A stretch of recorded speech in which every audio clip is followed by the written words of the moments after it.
నేతలు అధికారులు క్యూ కట్టారు. చంద్రబాబుతో సీఎస్ జవహర్ రెడ్డి భేటీ ముగిసింది. అరగంటకు పైగా వీరు సమావేశమయ్యారు.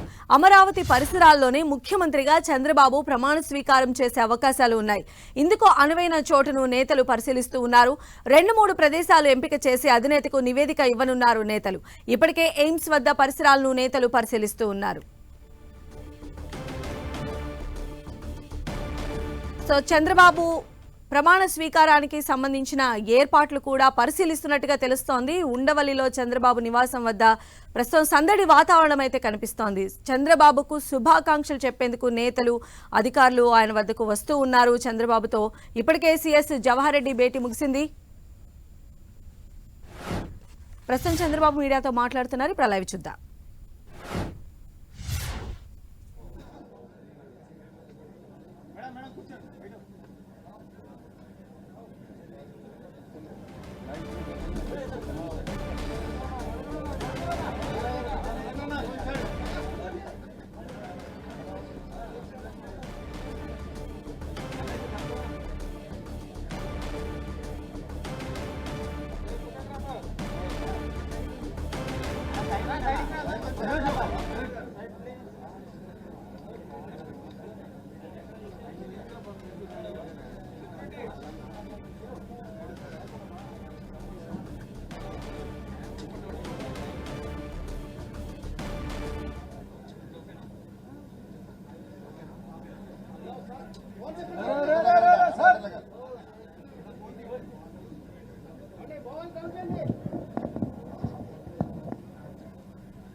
కొద్దిగా సెక్యూరిటీ క్లియర్ చేయండి. వాళ్ళకి కనపడేట్టుగా.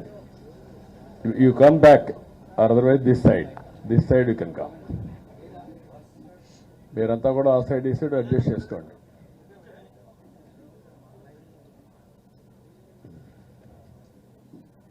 ఏంటి బాగున్నారంతా? మీకు ఫ్రీడమ్ వచ్చింది, ముందు స్వాతంత్రం మీకు వచ్చింది, మాకు కాదు. మీ తర్వాత ప్రజలకి. Okay, good. మళ్ళీ ఢిల్లీకి వెళ్తున్నా ఈరోజు. వెళ్ళే మునుపు మీ అందరితో మరీ మాట్లాడకుండా పోతే ప్రజలతో మాట్లాడలేం కదా. మీతో మాట్లాడితే ప్రజలతో మాట్లాడినట్టు. ఎలక్షన్ అవుతారని నేను అంత బిజీగా ఉన్నా కాబట్టి ఒక 2 నిమిషాలు మీకు చెప్పి తద్వారా ప్రజలకు చెప్పేద్దామన్న ఉద్దేశంతో ఈ కార్యక్రమానికి శ్రీకారం చుట్టాను. ముందు మీడియాకి, అదే మరి రాష్ట్ర ప్రజలందరికీ ధన్యవాదాలు. శిరస్సు వంచి నమస్కారాలు తెలియజేస్తున్నా. ఎందుకంటే నా సుదీర్ఘమైన రాజకీయ యాత్రలో ఈ 5 సంవత్సరాలు చూసిన ప్రభుత్వాన్ని నేను ఎప్పుడూ చూడలేదు. ఒక రంగం అని కాదు, ఒక వ్యవస్థని కాదు, ప్రజాస్వామ్య వ్యవస్థలన్నీ ఏ విధంగా ఇబ్బంది పడ్డాయో, ఏ విధంగా నిర్వీర్యం చేశారో మనం అన్నీ చూసాం. అయితే మా ధ్యేయం ఒకటే, ప్రజలు గెలవాలి, రాష్ట్రం నిలబడాలి. దీనికోసం ఎన్ని త్యాగాలైనా సరే చేసి మళ్ళీ భావి తరాల భవిష్యత్తు కోసం ముందుకు పోవాలని చెప్పి వెళ్ళాం. నేను చాలా ఎన్నికలు చూశాం. 10వ ఎన్నిక నిన్న. అంటే ఇన్ని ఎన్నికలు చూసినా, అంటే ఎన్నికలు చూడడమే కాకుండా ఈ ఎన్నికలన్నీ at the helm of affairs ఉండి మళ్ళీ భావి తరాల భవిష్యత్తు కోసం ముందుకు పోవాలని చెప్పి వెళ్ళాం. నేను చాలా ఎన్నికలు చూశాం. 10వ ఎన్నిక నిన్న. అంటే దేశం శాశ్వతం, ప్రజాస్వామ్యం శాశ్వతం, రాజకీయ పార్టీలు శాశ్వతం, అధికారం అశాశ్వతం.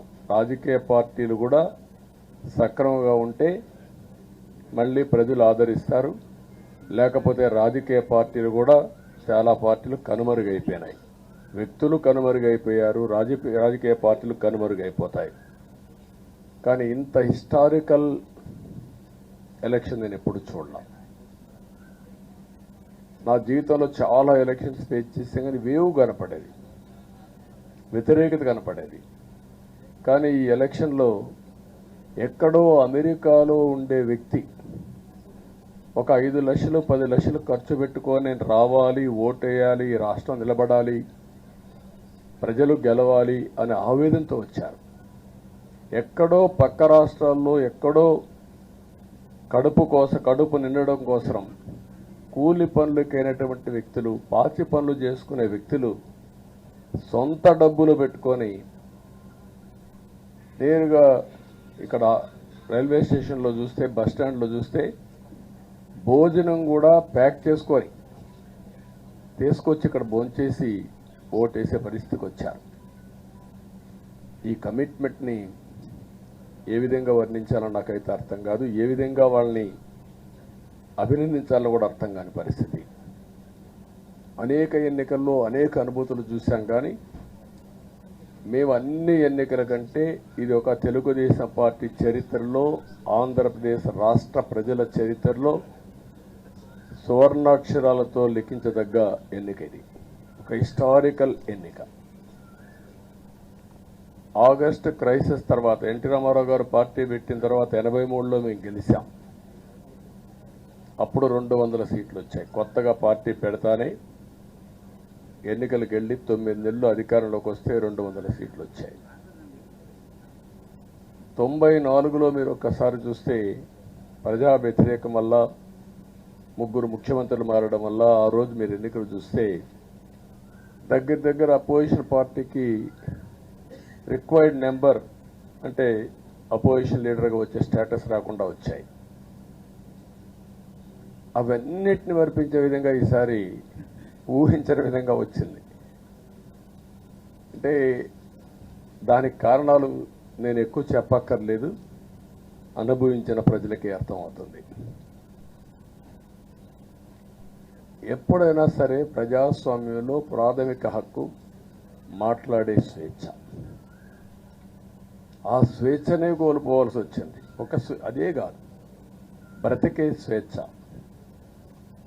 ఆస్తులు పెట్టుకునే స్వేచ్ఛ, ఇవన్నీ కోల్పోయే పరిస్థితి వచ్చింది. అందుకే మీరు చూస్తే మొన్న ఎలక్షన్లో సరే ఏ విధంగా మేమందరం కలిసాం అవన్నీ మాకంటే ముందు మీకే తెలుసు.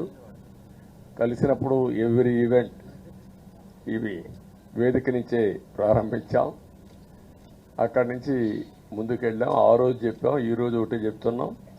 మా ఆలోచన ప్రజలు గెలవాలి, రాష్ట్రం నిలబడాలి. అంతవరకు సాధించగలిగాం. 55.38% ఓట్లు పడ్డాయి. దీంట్లో తెలుగుదేశానికి 45.60% పడ్డాయి. వైసీపీకి 39.37% పడ్డాయి. ఇది ఊహించినటువంటి ఒక్కొక్కసారి 95,000 మెజారిటీ. ఒకప్పుడు నేను చార్మినార్ ఎగ్జాంపుల్ చెప్పేవాడిని. చార్మినార్ అంటే అక్కడ ఎంఐఎం కంచుకోట, అక్కడ ఎప్పుడు ఎక్కువ ఓట్లు వచ్చేటివి.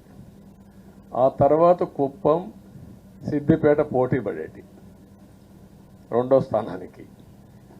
అప్పుడు కూడా 70,000, 80,000, 50,000 కాడ ఆగిపోయేవాళ్ళం. ఈసారి 95,000,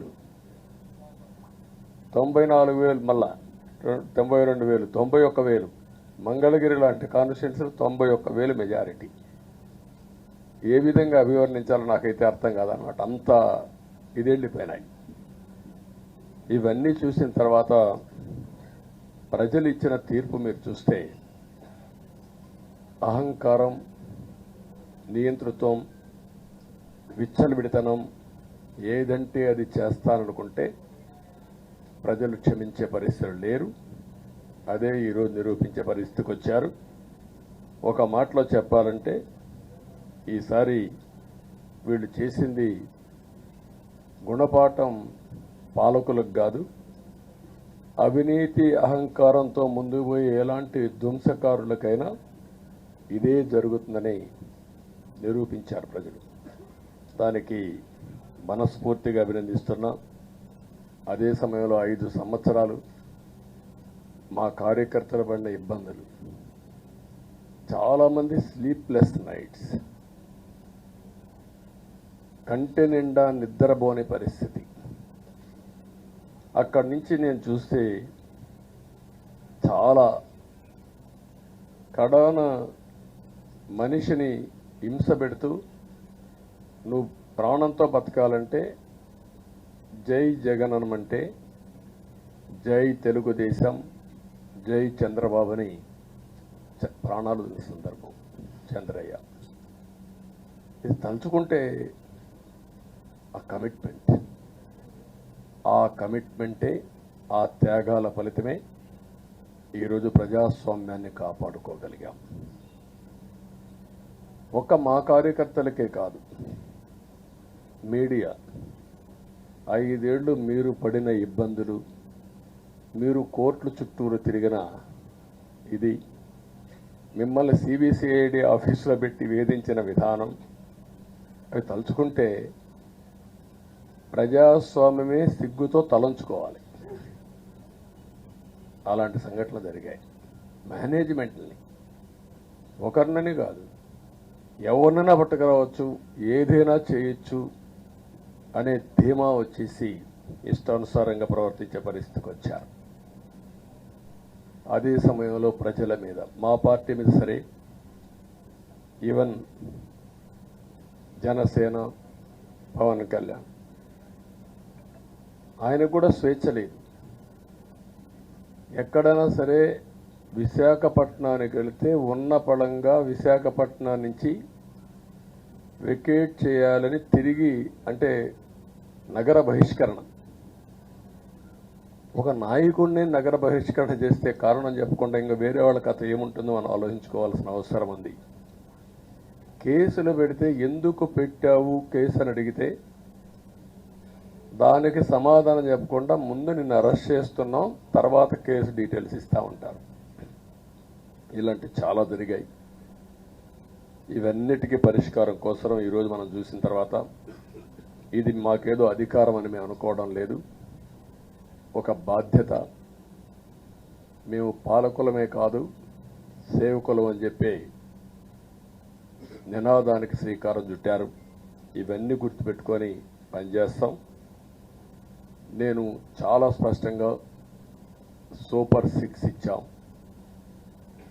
అదే మాదిరిగా ప్రజాగళం ఎన్నికల మేనిఫెస్టో ఇచ్చాం. ఇవన్నీ కూడా ప్రజల్లోకి బాగా వెళ్ళాయి. ఒక హోప్ క్రియేట్ అయింది. ఇవన్నిటి ఫలితాలే నిన్న వచ్చాయి. అదే మాదిరిగా మేము ఇక్కడ మీరు చూస్తే, ఒక పక్క తెలుగుదేశం పార్టీ మొట్టమొదటిసారిగా పవన్ కళ్యాణ్ గారు ప్రభుత్వ వ్యతిరేక ఓటు చేరడానికి వీలు లేదు, ఈ రాష్ట్రంలో మళ్ళా ప్రజాస్వామ్యాన్ని కానీ ఈ రాష్ట్రాన్ని కాపాడుకోవాల్సిన బాధ్యత ఉందని చెప్పి ముందుకొచ్చి ఈ యొక్క కూటమికి బీజం వేశారు. వారిని మనస్ఫూర్తిగా అభినందిస్తున్నాం. ఆ తర్వాత బీజేపీ కూడా ఈ కూటమిలో భాగస్వాములయ్యి, ముగ్గురం కూడా మీరు ఒక్కసారి ఆలోచిస్తే, ఒకరు ఎక్కువ ఒకరు తక్కువ కాకుండా ముగ్గురం కలిసి పనిచేశాం. బేషిజాలు ఎక్కడా లేకుండా మేము ఏదైతే చెప్పామో, ప్రజలు గెలవాలి, రాష్ట్రం నిలబడాలి, దీనికోసం పై స్థాయి నుంచి ఢిల్లీ నుంచి వచ్చినటువంటి బీజేపీ నాయకులు కానీ, ప్రధానమంత్రి అమిత్ షా గారు కానీ, ఇక్కడుండే పవన్ కళ్యాణ్ కానీ, తెలుగుదేశం పార్టీ కేంద్ర నాయకత్వం నుంచి కింది వరకు అందరం కూడా ఒక ట్రూ స్పిరిట్తో పనిచేశాం. 175 అసెంబ్లీలు, 25 అసెంబ్లీలు, అన్ని పార్టీలకు సంబంధించిన సీట్లుగా ఎన్డీఏలో భాగస్వాములుగా ఒక బాధ్యతతో ముందుకు పోయాం. అందుకే ఈ అనూహ్యమైనటువంటి విజయాన్ని సాధించగలిగాం. ఇక్కడి నుంచి బాధ్యత ఉంటుంది. ఆ బాధ్యతని ఏ విధంగా చేయాలనో అవన్నిటి కూడా ప్రణాళికలు తయారు చేసుకుంటాం. అంటే ఈ 5 సంవత్సరాలు జరిగిన విధ్వంసం మీరు ఒకసారి చూసిన తర్వాత ఇది ఒక 30 సంవత్సరాలకు ఎంత డ్యామేజ్ చేయాలనో అంత డ్యామేజ్ జరిగింది. వ్యవస్థలు విధ్వంసం అయ్యాయి. మొత్తం ఎకానమీ కుప్పగూలిపోయింది. అప్పులైతే ఎంత చేశారో ఇంకా లోతు పోతే తప్ప మనకు తెలియదు. ఎక్కడెక్కడ చేశారో ఏమేం చేశారో తెలియదు. ఇంకొక పక్క ఎక్కడికక్కడ సహజ సంపద, ఒక శాండ్ కావచ్చు, మినరల్ వెల్త్ కావచ్చు, లేకపోతే ఏదంటే అది, ఇంకా మాకు అడ్డే లేదు, ఏమైనా చేయగలుగుతాం, ఎవరైనా అడ్డొస్తే తొలగించుకుంటా పోతామనే ధీమాతో ముందుకు పోయారు. కొంతమంది భయపడి రాలేకపోయారు, ఎదిరించలేకపోయారు. నా కళ్ళ ముందర ఒక రైతు చూస్తే ఆ పొలం పక్క నుండి ఇసుక తీసేస్తే అక్కడ భూగర్భ జలాలు ఉండవు. వ్యవసాయానికి నీళ్లు కూడా కొరత వస్తుంది. పక్క నుండే పొలాల్లో కూడా నీళ్లు ఉండవు. కానీ మాట్లాడే సాహసం చేయలేకపోయాడు. ఆయన కళ్ళ ముందర ఆయన పొలంలో మట్టి తీసుకుపోతా ఉంటే ఎదిరించలేని నిస్సహాయ స్థితికి వచ్చాడు. మా వాళ్ళు పోతే హౌస్ అరెస్టులు చేశారు. ఇవన్నీ చెప్పుకుంటూ పోతే ఒకటి కాదు, చాలా జరిగాయి. అవన్నీ కూడా ఏ విధంగా చేయాలో చేస్తూనే మళ్ళీ వ్యవస్థలన్నీ కూడా పునరుద్ధరించాల్సిన బాధ్యత ఉంది. అదే మరిగా మాకు ఒక 4-5 రోజులు ఇవన్నీ చూసిన తర్వాత, డెప్త్కి పోయిన తర్వాత, మీరు పేపర్లో రాసినట్టు కానీ మేము మాట్లాడినట్టు కానీ ఒక లెవెల్లో ఆగిపోయినాయని నా ఉద్దేశం. ఎందుకంటే నేను రాజకీయాలు 40 ఏళ్ళు చూశాను. ప్రభుత్వాలను మేము అధికారం ఉన్నప్పుడు చూశాను, బాగు చేసి మళ్ళా అపోజిషన్కి వస్తానే వీళ్ళు నాశనం చేస్తే మళ్ళీ నేను అధికారంలోకి వస్తానే దాన్ని బాగు చేయాలంటే ఎన్ని కష్టాలు ఉన్నాయో నేను చూశాను. ఒకప్పుడు పవర్ సెక్టర్ మీరు చూస్తే కరెంట్ ఎప్పుడు వస్తుందో ఎప్పుడు పోతుందో తెలియని పరిస్థితి నుంచి హైదరాబాద్లో విద్యుత్ సౌధ దగ్గర రాఘవరెడ్డి ఉండేవాడు, కమ్యూనిస్ట్ లీడర్. నల్గొండ నుంచి రైతులను తీసుకొచ్చి సమ్మర్ వస్తే అసెంబ్లీ ఏప్రిల్లో ఉంటే గొడవలు. సగం టైం మేము కరెంటు కొరత పైనే చర్చించేవాళ్ళం. That was the days. అలాంటిది నేను 1999 నుంచి పవర్ సెక్టర్ రిఫార్మ్స్ తీసుకొచ్చి 2004కి సర్ప్లస్ బాధ్యతతో క్వాలిటీ పవర్ ఇవ్వడం మొదలుపెట్టాం. 2014కు మళ్ళీ 22 మిలియన్ యూనిట్లు ఆంధ్రప్రదేశ్లో కొరత కరెంటు. వ్యవస్థలన్నీ నిర్వీర్యం అయిపోయినాయి. తర్వాత మళ్ళీ సెట్ చేసి 2 నెలలు 3 నెలలు కరెంటు కొరత లేకుండా చేసి వ్యవస్థలన్నీ పటిష్టంగా చేసి సోలార్ విండ్ తీసుకొచ్చి కాస్ట్ తగ్గిస్తే ఇప్పుడు మీరు చూశారు ఎంత పవర్ ఛార్జెస్ పెంచారు. 9 సార్లు పెంచారు. ఎందుకు పెంచారో నోబడీ నోస్. దానికి రీజనే లేదు.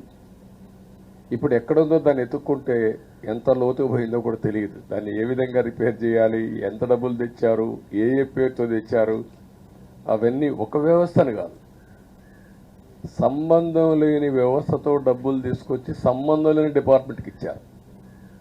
ఇలాంటి చాలా ఉన్నాయి. అవన్నీ ఇన్ కోర్స్ ఆఫ్ టైం మీకు కూడా చెప్తాం. అల్టిమేట్గా ఇదేదో మేము అధికారం అంటే జుబిలియంట్గా బ్రహ్మాండంగా ఉందనుకోవడానికి కాదు. ఒక బాధ్యతతో మా మీద ఎంత నమ్మకం పెట్టుకున్నారో ఈ ప్రజల్ని మళ్ళీ ఒక దారి చూపించే మార్గం మేము చూపిస్తాం. ఇంకొక పక్కన మీరు ఒకసారి ఆలోచిస్తే ఇదే అసెంబ్లీలో నాకు, మా కుటుంబానికి, మా మిస్సెస్కి జరిగినటువంటి అవమానానికి నా జీవితంలో ఎప్పుడూ బాధపడలాం. నా మీద బాంబులతో దాడి చేసినప్పుడు కూడా వీరోచితంగా ఎదుర్కొన్నా.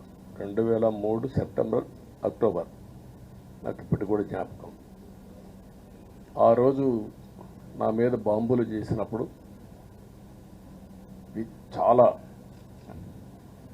ఒక పానిక్ రియాక్షన్లో కూడా నేను భయపడలేదు.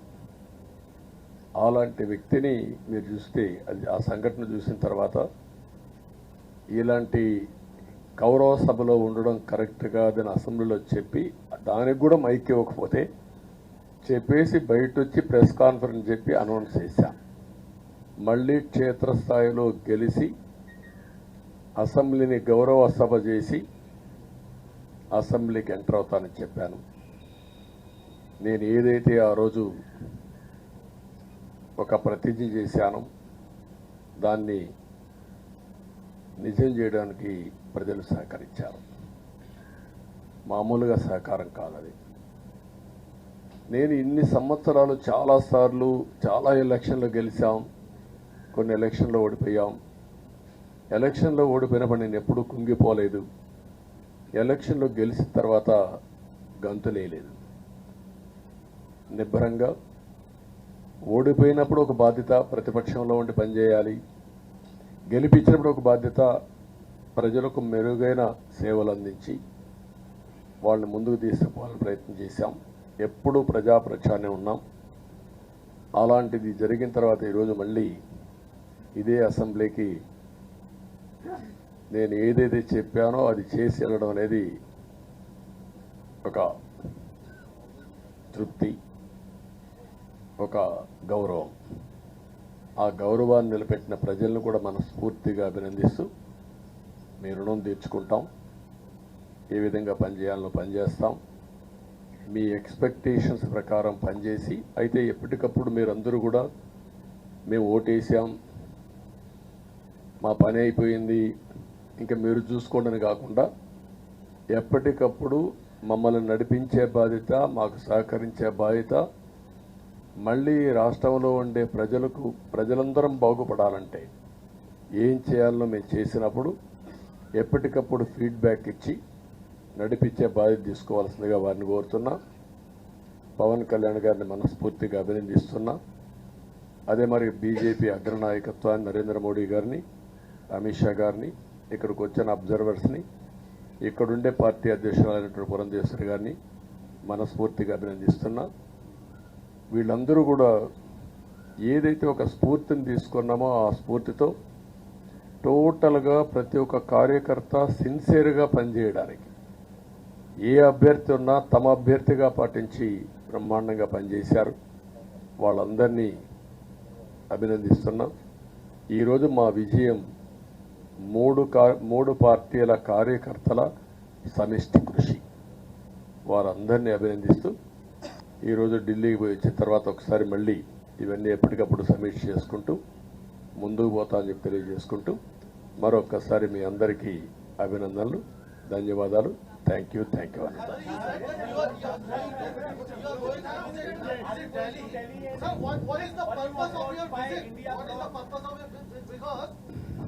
No, don't bother. No, hear me, I say. You are very loud. You want news always. I am also experienced. I have seen so many political changes in this country. We are in NDA. I am going for NDA meeting. In course of time, anything will report to you. Thank you.